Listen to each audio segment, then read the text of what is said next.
Olá pessoal, sejam bem-vindos aqui a mais uma aula. Nessa aula nós vamos estar estudando a força de resistência do ar, mas a gente vai fazer isso com uma abordagem um pouco diferente, tá? A gente vai levar em consideração um pequeno experimento que seria o seguinte, deixa eu mostrar aqui para vocês, tá? Vocês vão encontrar isso no nosso material, deixa eu ver aqui a página direitinho, a página é a página 290, tá bom? Página 290 a gente vai ver um pouco da teoria, 291 também. E na a página seguinte nós vamos ver alguns exercícios. Deixa eu conferir aqui o exercício certinho.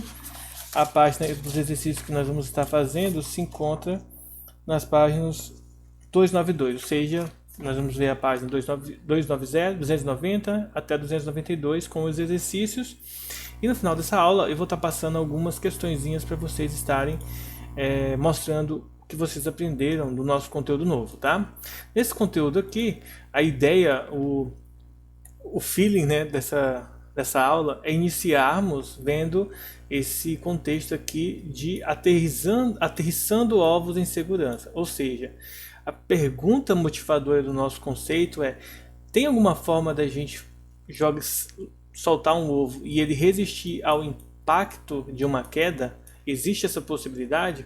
É isso que a gente vai tentar responder. Como a gente sabe, se o ovo cai da sua mão, se você derruba o ovo no chão, o que acontece com ele? Ele vai quebrar, como vocês podem ver aqui na imagem, tá? E aqui embaixo nós temos o seguinte: se deixássemos um ovo cair do alto da pia da cozinha, certamente ele terminaria quebrado. Como? E aí a pergunta seria a seguinte: como vocês pensariam de uma forma de proteger o ovo de uma queda ainda mais alta, ou seja, mais alto do que da pia da cozinha? Quais seriam os principais fatores físicos que a gente tem que levar em consideração quando queremos solucionar um problema como esse, tá? Então a nossa ideia é investigar uma forma de o ovo ficar inteiro no final das contas, tá bom? Bom, então a gente vai primeiro aqui estudar um pouco sobre a resistência do ar. Sobre os corpos em movimento, além da força de atração gravitacional, existem outras forças que ficam atuando nesses corpos, tá? A gente está estudando na física, não na investigação física igual a gente está vendo agora, mas a disciplina de física, a gente está vendo como a gente observa, como que a gente simboliza e como que a gente faz os primeiros cálculos básicos das forças peso, da força atração, do atrito, da força elástica que a gente viu na nossa aula de hoje também, na nossa aula de física comum.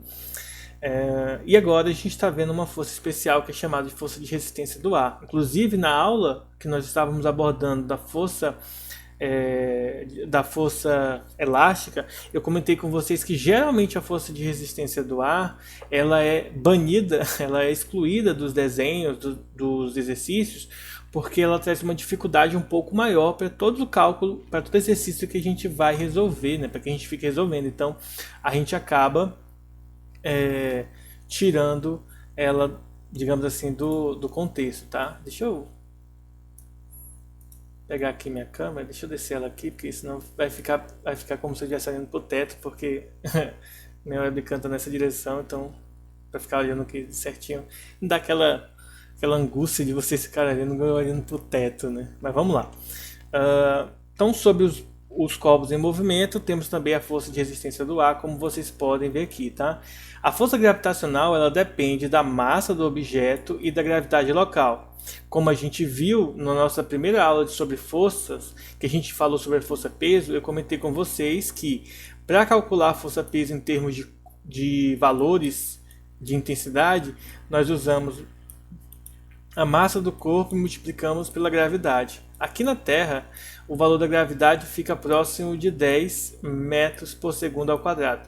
Lembrando para vocês que a gente ainda vai estudar isso com mais profundidade, tá? A gravidade em si, ela que nós usamos na física, ela nada mais é do que uma aceleração, um fator de aceleração dos corpos, tá? Bom, já a força de resistência do ar depende de características do fluido, tá? densidade e tipo de escoamento e do formato do objeto, quando nós estamos trabalhando com objetos no formato sólido, tá? A área da seção reta perpendicular ao deslocamento e tem direção sempre contrária do movimento. Então, se o movimento é para baixo, tá? A força de resistência do ar é para cima. Se o movimento é para a direita, por exemplo, um avião indo para a direita, a força de resistência do ar é para a esquerda, sempre contrária ao movimento, tá bom? Aqui nessa ilustração nós temos o diagrama das forças de um ovo caindo. Atuam sobre o ovo a força-peso, sempre apontando para baixo, para o centro da Terra. Nós temos a força de resistência do ar, que quando um ovo está em queda, ela aponta para baixo. Se você estivesse jogando o ovo para cima, tanto a força-peso quanto a força de resistência do ar estariam ambas apontando para baixo. Lembrando que na nossa aula de física nós havíamos abordado que a setinha em cima das letras representam que a força sendo estudada representa a força normal. E isso não só em termos de força, tá? Isso também ocorre quando nós estamos estudando outros conceitos, como por exemplo o conceito de velocidade, aceleração, que também são grandezas vetoriais, tá? Mas cada caso, no seu caso, por enquanto nós estamos estudando força. Nós estamos estudando primeiramente a dinâmica para depois estudar a cinemática, tá? Como qualquer dúvida sobre esses termos, vocês podem me perguntar na nossa aula presencial, tá? Na nossa aula ao vivo, né? Ou então vocês podem simplesmente mandar uma pergunta aí no WhatsApp, ou rever os vídeos anteriores, que eu vou falar um pouco mais sobre isso, tá? Bom, a força de resistência do ar, ela é uma grandeza vetorial, e como a gente havia abordado na aula de física, toda grandeza vetorial possui 3 características básicas: intensidade, direção e sentido. Para o caso da resistência do ar, a fórmula para calcular a intensidade da resistência do ar é dada por essa expressão: 1/2 vezes D. D representa para a gente a densidade do fluido, vezes A, que representa a área da seção reta voltada para o movimento, tá? No exercício a gente vai entender melhor essa área da seção reta. E vezes C, que significa... esse C é a grandeza adimensional, sendo relacionada à aerodinâmica do corpo, ou seja, ao formato do corpo e ao tipo de escoamento experimentado pelo fluido. É uma constante, tá, gente? De fato, ela é constante do ponto de vista do material, mas como os materiais podem mudar, os corpos podem mudar, esse valorzinho de C que aparecem aqui vai depender de cada tipo de material, de cada questão, tá bom? E o V ao quadrado aqui representa a velocidade do objeto. Em outras palavras, nós vamos pegar as informações quando eu quero calcular a intensidade. De maneira simplificada, eu pego as informações e jogo no exercício, tá? Eu só faço isso, eu pego as informações e jogo elas no exercício e vejo então qual é o resultado que eu vou obter.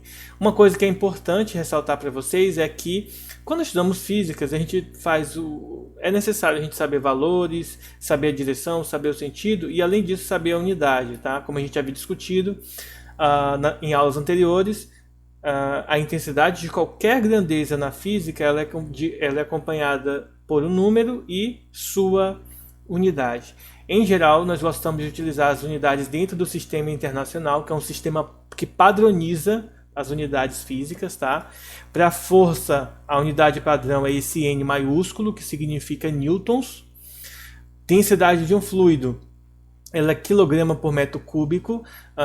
Para quem talvez não tenha visto em anos anteriores, o cálculo da densidade é dado pela massa de um corpo dividida pelo seu volume, tá? Então a massa, a unidade padrão para massa é quilograma e do volume é metro cúbico, tá bom? Então só uma dica aí para vocês. A letra A, que representa a área é dada em metros quadrados, como dentro do sistema internacional, e a velocidade é dada em metros por segundo. Lembrando que se você tem quilômetros por hora e você quer passar para metros por segundo, você divide por 3,6. Caso contrário, você multiplica por 3,6. Para quem estudou comigo aí há 2 anos atrás, eu dei aula disso aqui para vocês, então façam aquele esforcinho para lembrar e dúvidas me mandem, que aí depois a gente vai estar tirando essas dúvidas de vocês, tá bom? Agora, na prática, como que funciona esse conteúdo, né? Como que a gente faz os exercícios? A gente vai ler um texto aqui e resolver 4 questões relacionadas a esse texto.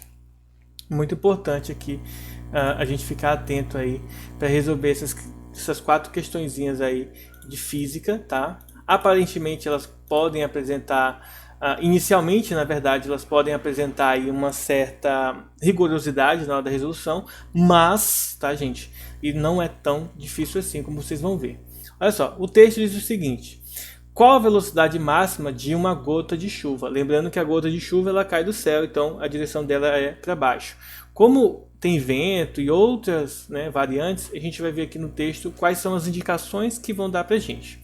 Bom, a rapidez depende do calibre da gota. Quanto menor ela for, mais lentamente ela cairá no chão. A velocidade limite é alcançada quando a sua velocidade de queda não aumenta mais. Isto é, existe um ponto de velocidade, tá, pessoal, em que um objeto, quando ele cai, ele chega numa determinada velocidade que ela não aumenta mais, tá? Ou seja, nós chamamos esse tipo de velocidade, numa queda, de velocidade de velocidade limite. Tá? Isso ocorre quando a força de resistência do ar se equilibra com a força física, ou seja, a força da gravidade. Explica o professor de física da USP, Cláudio Fukuhara. Acho que é assim que se pronuncia. Bom, uma gotinha de 2 milímetros de chuva leve pode atingir no máximo dos 26 km por hora, tá, gente? Então é mais rápido do que muita gente de bicicleta, né? Então aqui nós temos o site, tá? Quando ele foi retirado do ano passado, em 2020.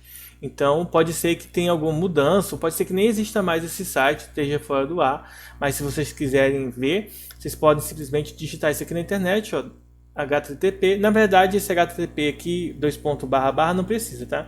Se você for daqui para cá, já é o suficiente para o Google, né, para o seu navegador de internet achar. Só ir lá, superabril.com.br/blog/oráculo/ qual velocidade, Então, digite isso aí no Google, você vai achar, ou, né, deveria achar essa mesma informação que nós temos aqui. Mas vamos para as questões, que é o que mais importa para a gente, porque o foco hoje é vocês entenderem como que nós vamos resolver, como que nós vamos aplicar a força de resistência do ar no nosso conteúdo. Vejam que na disciplina propriamente de física, nós estamos abordando o tema de força. Então a gente viu na nossa última aula força elástica, tá? E agora a gente vai ver a força de resistência do ar. E a força de resistência do ar ela foi aplicada aqui de uma forma interessante, porque muitos exercícios de física lá do nosso caderno de fundamentos, né, no nosso caderno de formação geral, eles meio que, né, não vão incluir essa parte, tá? Então isso aqui é uma vantagem a mais pra gente fazer aqui e aprender desse conteúdo, tá bom? Então vamos aqui.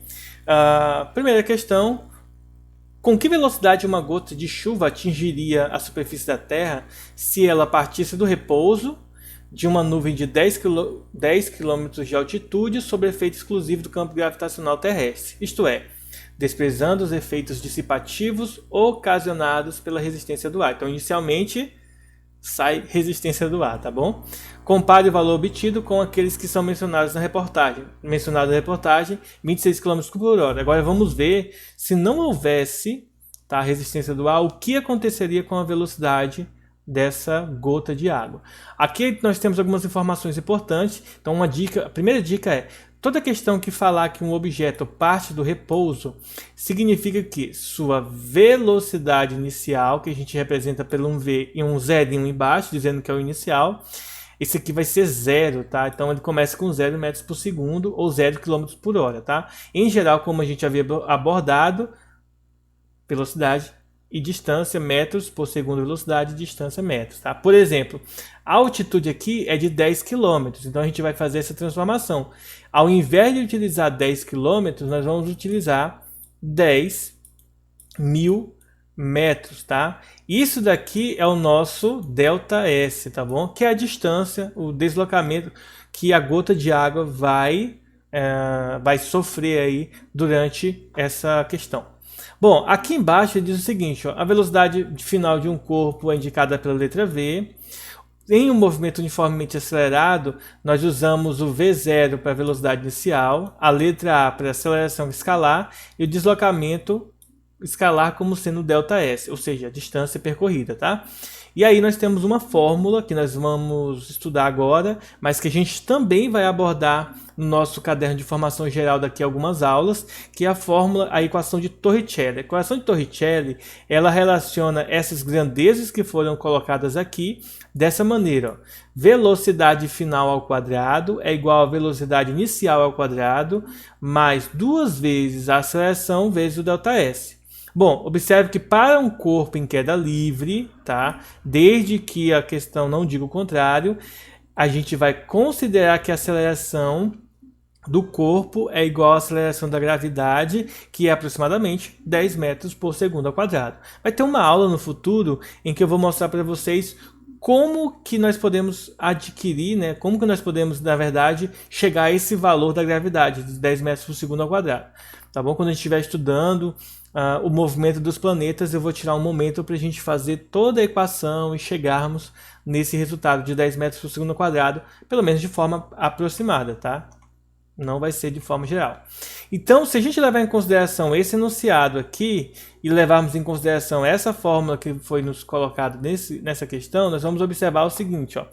Eu quero descobrir qual que é a velocidade final, certo? Deixa eu até escrever aqui bonitinho. Que é interessante nas questões de física vocês separarem os dados, tá? Então vamos lá para as informações. Eu tenho a velocidade inicial, que na verdade é 0. Eu tenho o valor do deslocamento, que foi 10 km, mas aí, como eu havia falado para vocês, nós vamos colocar aqui 10.000 metros para ser na unidade padrão. A aceleração a gente sabe que é igual à aceleração da gravidade, que nós vamos utilizar como sendo 10 metros por segundo ao quadrado. E além disso, nós vamos fazer o que mais? Só isso, né? Essas são as informações. E aí nós vamos utilizar a fórmula de Torricelli para descobrir a velocidade. Ou seja, eu quero descobrir quanto que vale a velocidade final. Tá? Todo o processo que a gente vai fazer a partir de agora, depois que interpreta a questão, é um processo de matemático. Substituir valores e ver o cálculo. Ou seja, eu vou pegar a fórmula v ao quadrado igual a v0 ao quadrado. Eu estou tirando essa fórmula daqui, ó, essa mesma que é indicada na questão para a gente, tá? E aí eu vou substituir os valores nela. Eu quero saber quanto que vale essa velocidade, então eu não sei ainda o valor dela. Essa velocidade aqui, ó, ela vai ser 0, tá? Eu não preciso pôr, mas eu vou colocar aqui só em cargo de consciência, mas eu não preciso colocar já que eu sei que ela vai ser 0. A aceleração da gravidade vai ser a aceleração nessa questão, então é 10. E o ΔS, 10.000, como vocês podem ver ali, tá? Agora é só multiplicar. Então a velocidade ao quadrado vai ser igual a 2 vezes 10 dá 20, vezes 10.000. Na verdade, é só você colocar o 2 e repetir esses 5 zeros que aparecem aqui, ó. 1, 2, 3, 4, 5, tá? 200.000. Aí não acabou a questão porque tem esse expoente 2. Então o que a gente vai fazer? O expoente 2, a gente vai passar ele para o outro lado. Na verdade, não é bem passar para o outro lado, mas intuitivamente, né, simbolicamente vai ser a mesma coisa. Então a gente passa para o outro lado na forma de raiz, porque o inverso do expoente 2 é a raiz quadrada. Então a gente passa na forma de raiz quadrada e calcula o resultado dessa raiz quadrada aqui, tá? O resultado desse valor eu vou, né, claro, pegar aí na calculadora. Aproximadamente, eu vou colocar aqui aproximadamente, tá? Pra gente não perder muito tempo. Depois vocês podem conferir na calculadora, vai dar aproximadamente, deixa eu colocar aqui o valor, 447,2 metros por segundo, tá?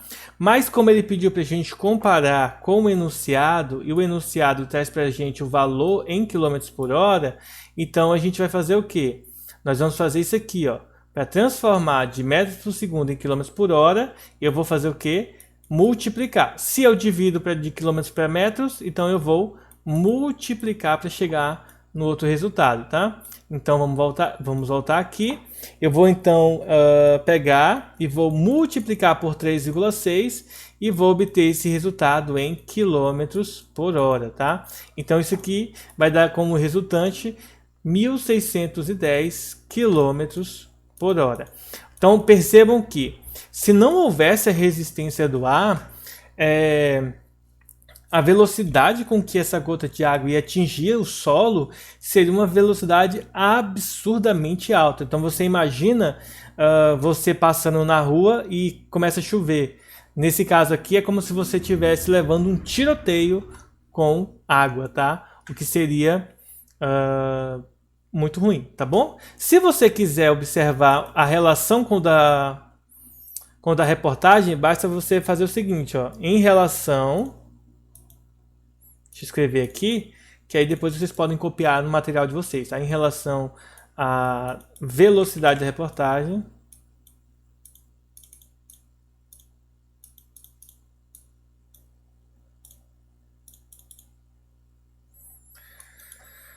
temos o seguinte, nós vamos fazer o 1.610 e nós vamos dividir por 26 km por hora, tá? Se eu fizer essa divisão aqui, o resultado vai dar aproximadamente 62 vezes, tá? 62 vezes, ou seja, a velocidade que nós calculamos seria 62 vezes maior do que a velocidade com que a reportagem coloca pra gente, tá? E aí o seguinte, na questão 2, que é a continuação, né, direta dessas questões aí, ela pede o seguinte, na sua opinião, deve-se considerar os efeitos dissipativos da resistência do ar sobre as gotas de chuva? Eu nem vou escrever aqui, né, porque vocês já devem imaginar uma resposta plausível. Em função da diferença, tá, pessoal? Ó, de 26 km por hora, a gente chegou no resultado de 1.610 km por hora. Nesse contexto aqui, é fundamental que a gente leve em consideração os efeitos dissipativos da resistência do ar, porque senão você vai ter um valor totalmente discrepante, totalmente diferente do valor real, tá? Então a gente tem que ter esse cuidado, porque em termos práticos, nesse caso aqui não tem como a gente desprezar, tá? Em muitas questões é possível a gente desprezar sem causar problemas de interpretação, mas nesse caso não é aconselhável fazer isso, tá? Então, sim, nós temos que levar em consideração, tá bom? Vamos agora para a questão 3, que é uma continuação também direta dessas duas questões. Nós temos o seguinte aí no enunciado. Deixa eu ver aqui como é que está aparecendo para vocês, beleza? Então, agora nós temos o seguinte, ó. Estime o tempo necessário para que a gota de chuva chegue ao solo, partindo do alto da nuvem, situada a 10 km novamente da Terra.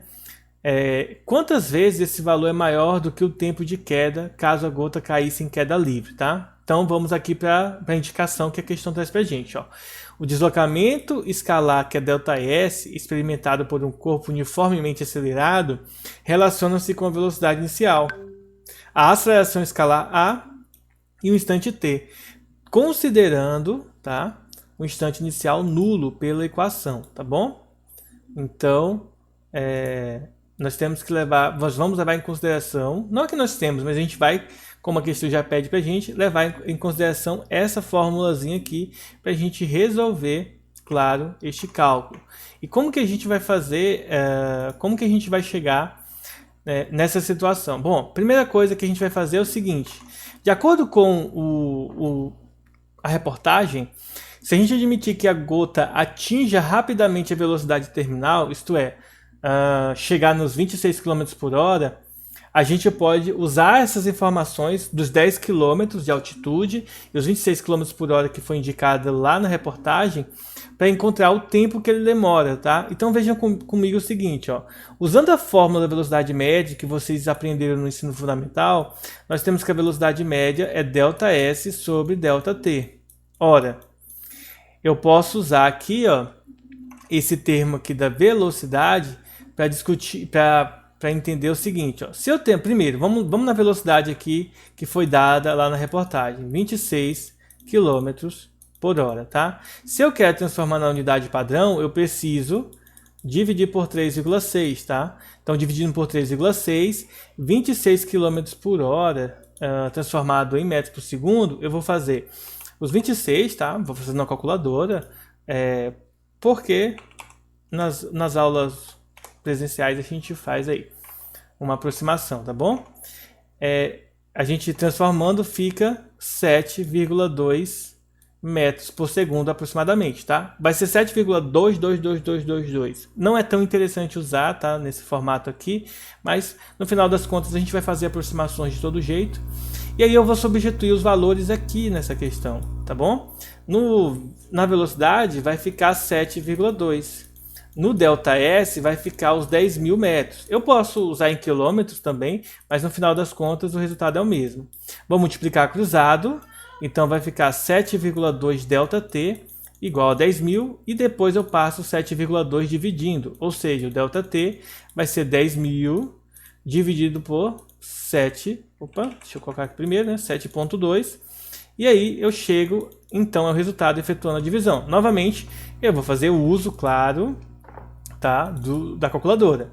Então eu vou pegar aqui 10.000, vocês não estão vendo, tá, mas eu estou fazendo aqui a divisão, dividido por 7,2, que vai dar 1.300 e alguma coisa, 1.300 e pouco, 1.384,6 aproximadamente. Estou fazendo uma aproximação mais real, tá, do que fazendo essa aproximação aqui, vai ficar 88,9, tá? 0,9. Bom, isso aqui é o tempo em segundos. Eu poderia ter feito em horas. Professor, se o senhor fosse fazer em horas, como que o senhor faria?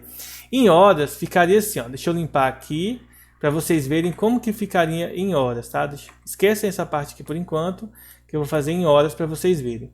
Em horas ficaria assim: a velocidade é 26 km por hora, a quilometragem é 10 km, e aí eu dividiria aqui. Aí multiplicaria cruzado, 26 ΔT é igual a 10. Passaria o 26 dividindo, então ficaria 10 dividido para 26. Quando eu efetuo 10 dividido para 26, aqui eu posso simplificar por 2, em cima e embaixo. E aí o ΔT passa a ser 5 sobre 13, tá? Aí eu posso efetuar essa divisão. 5 dividido para 13, o resultado vai dar 0,384, tá? Então seria 0,385, tá? Aproximadamente de horas, tá bom? Aí para transformar isso em segundos, eu divido por 3.600, tá? Eu faço a divisão por 3.600 e aí o resultado final, deixa eu ver se eu não fiz nada errado aqui. Beleza, passo 26, é 10 quilômetros. O resultado final, quando eu multiplicar por 3.600, eu foi dividir aqui, por isso que não deu o resultado certo. Então deixa eu só voltar aqui, 5 dividido para 13, e depois eu vou multiplicar por 3.600, tá? Na próxima aula eu gravo aqui para vocês, tá? E do ΔT vai ficar um valor mais correto possível, tá? 1.384,6 segundos, tá bom? Esse é o tempo em segundos que uma gota demora para chegar lá do céu para cair na Terra, tá? A uma altitude de 10 km por hora, usando a resistência do ar igual está no enunciado da questão. Agora, se a gente fizer em queda livre, ou seja, sem resistência do ar, o que vai acontecer? Olha só, em queda livre, nós vamos utilizar essa outra fórmula aqui, ó, ΔS igual a V0 vezes o tempo, que foi aqui, é a fórmula indicada aqui em cima, tá? Mais A sobre 2 vezes o tempo ao quadrado. Vou substituir os valores, eu quero saber o valor do tempo, tá? E isso aqui, se vocês observarem, tá, gente, é uma equação do segundo grau, tá bom? É uma equação do segundo grau. Então, vamos lá. O ΔS é 10 km, então vem aqui, ó, 10.000 metros. A velocidade inicial é 0, então isso aqui dá 0. A aceleração é igual a 10 dividido por 2 vezes o tempo ao quadrado, tá? Eu quero saber o valor do tempo, então o que eu vou fazer? Vou cortar um zero desse com esse aqui para simplificar, e aqui vai ficar 1.000. Multiplico cruzado, e aí eu vou ter que t ao quadrado é igual a 1.000 vezes 2, que é igual a 2.000, tá bom? Aí você vai ter que calcular aqui a raiz quadrada de 2.000, igual a gente fez lá na velocidade, e esse valor vai dar aproximadamente 44,7 segundos, tá? O objetivo aqui não é a gente aprender a fazer conta. Conta a gente aprende lá na aula de matemática, que eventualmente sou eu também o professor, tá? Mas aqui a gente está fazendo as contas direto, porque o propósito é entender o funcionamento da fórmula e a relação. Vejam a diferença, ó, do tempo. O tempo com queda livre é bem rápido, 44,7. E o tempo sem a queda livre, ou seja, com resistência do ar, vai ser muito menor, tá? Muito maior, na verdade, o tempo que demora. E aqui vai ser o tempo muito menor. Há uma diferença muito grande, ou seja, o intervalo real, o que é obtido a partir da leitura do enunciado lá no início, é 31 vezes menor do que o da queda livre, tá? O tempo de queda livre é muito rápido, tá bom? Então o tempo de queda livre em relação ao tempo real dá 31 vezes a diferença dos dois, tá?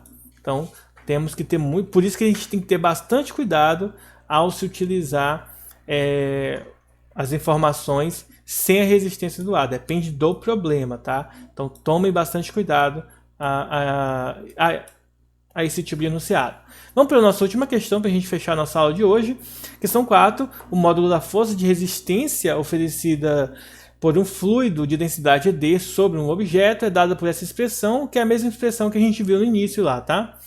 Bom, ele diz para a gente que C é a grandeza adimensional e pede para a gente levar em consideração essas informações. Então o que a gente vai fazer? Nós vamos calcular a força de resistência usando essa regra aqui, ó, 1 sobre 2 vezes D vezes A vezes C vezes a velocidade ao quadrado, tá bom? Essas são as informações. E a gente vai usar esses dados aqui.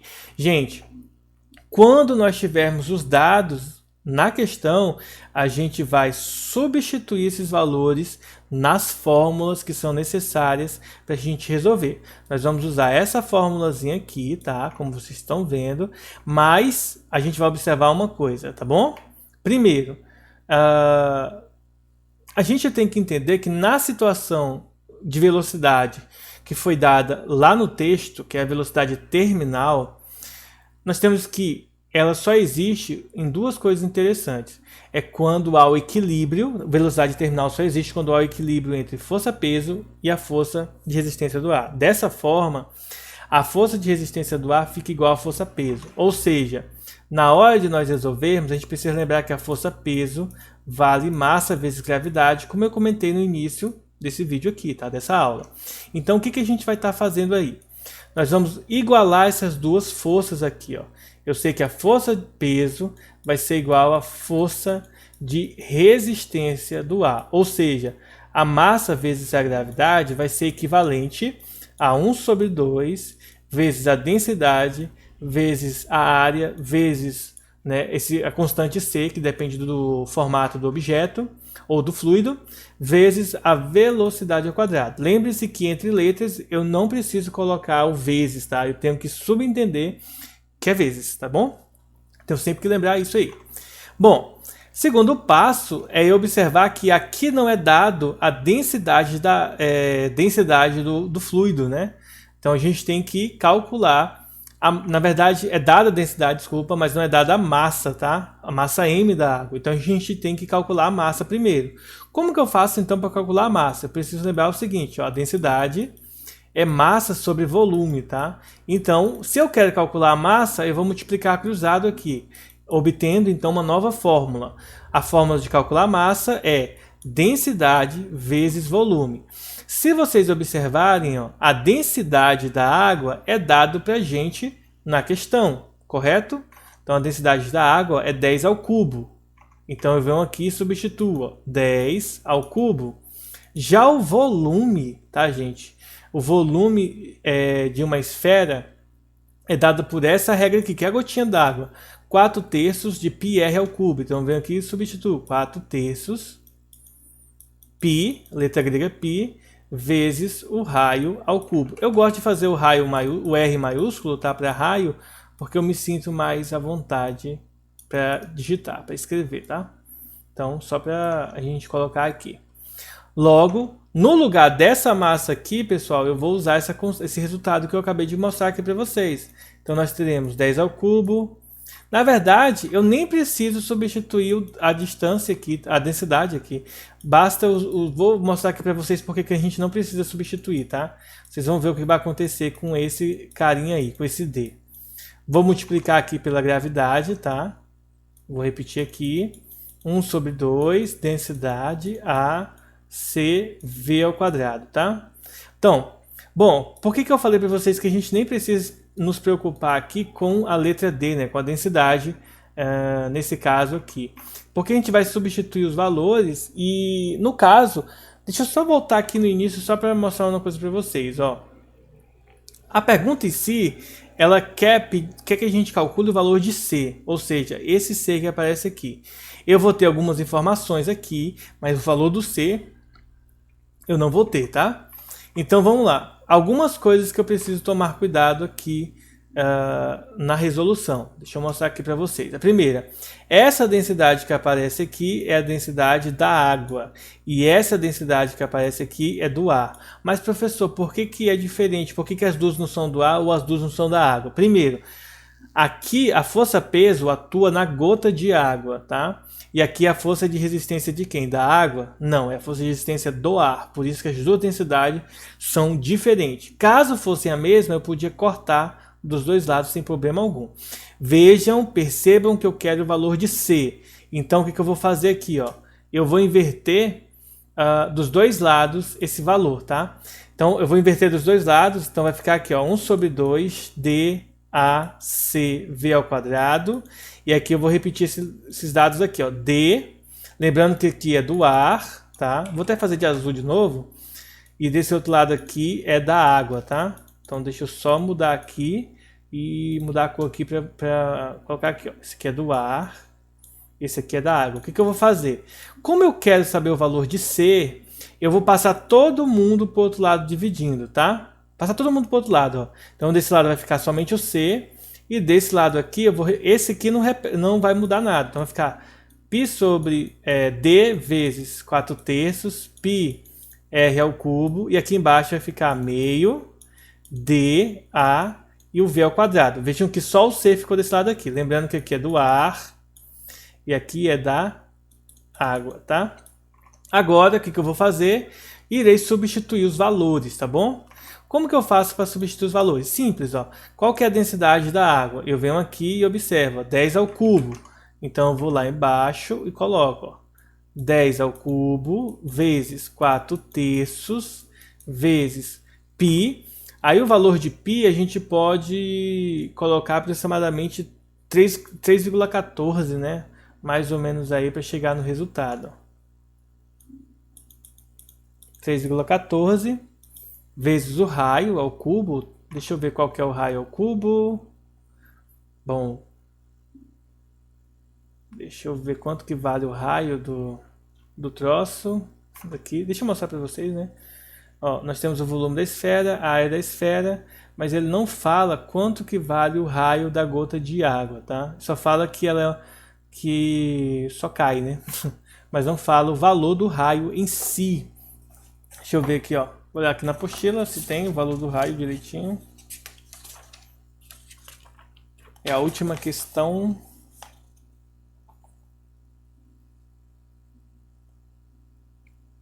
O P... é. Então vamos lá. Ele não dá o valor do raio, né? Mas tá vendo essa área aqui embaixo? Essa área que tá aqui embaixo, ó. A gente vai substituir o valor dela, ó. Então, no lugar do 3,14 aqui, eu vou deixar π mesmo. π, raio ao cubo. E aqui embaixo eu vou substituir os outros valores, ó. A densidade do ar, tá? Do ar, que aqui é o A, ó, não é aqui. É no D e não no A. A densidade do ar, deixa eu ver, ó. 1,2, tá? Então, eu vou vir aqui e colocar, ó, 1,2, que é a densidade do ar.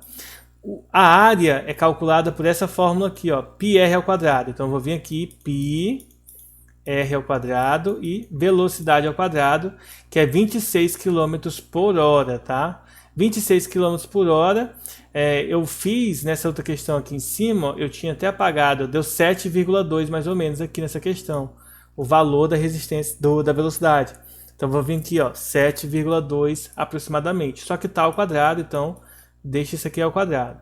Observações. Primeiro, O π eu posso cortar com um π, tá? Sem perda nenhuma. O r ao cubo, o cubo eu posso cortar com r ao quadrado, então aqui vai ficar somente o r, tá? E aí, como resultante, nós vamos ter 10 ao cubo vezes 4/3 vezes o raio, dividido por 1/2 vezes 1,2 vezes 7,2 ao quadrado. E aí a gente chega no final da nossa questão, tá? Agora é só fazer o cálculo, substituir, claro, o valor do raio da gota de água aqui, o valor do raio, e fazer as devidas multiplicações de maneira correta, tá? Para não errar o nosso cálculo. Deixa eu ver se eu posso fazer isso aqui de maneira mais simples, ó. De maneira mais simples, a gente vai fazer assim, ó. Deixa eu pegar o vermelho de novo. Então, C vai ser igual, 10 ao cubo vai ser 1000, tá? 1000 vezes 4/3 vezes o raio. O raio, pessoal, ele vai ser aproximadamente, deixa eu ver aqui, como que eu posso substituir aqui? Porque observem que em algum momento eu esqueci, né, do G. Faltou o G aqui, ó.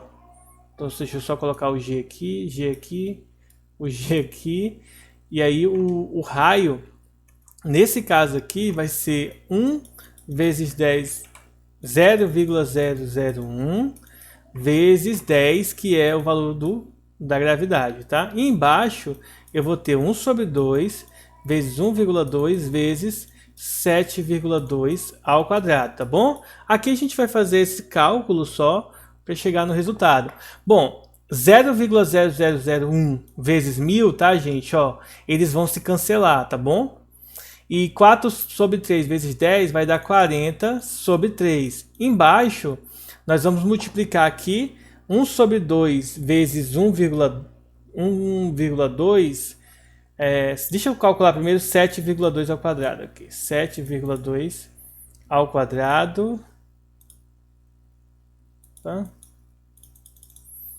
7,2 ao quadrado. O resultado vai dar 51,84, tá? Então, o quadrado de 7,2 dá 51,4. E aí eu vou multiplicar esse resultado por 1,2.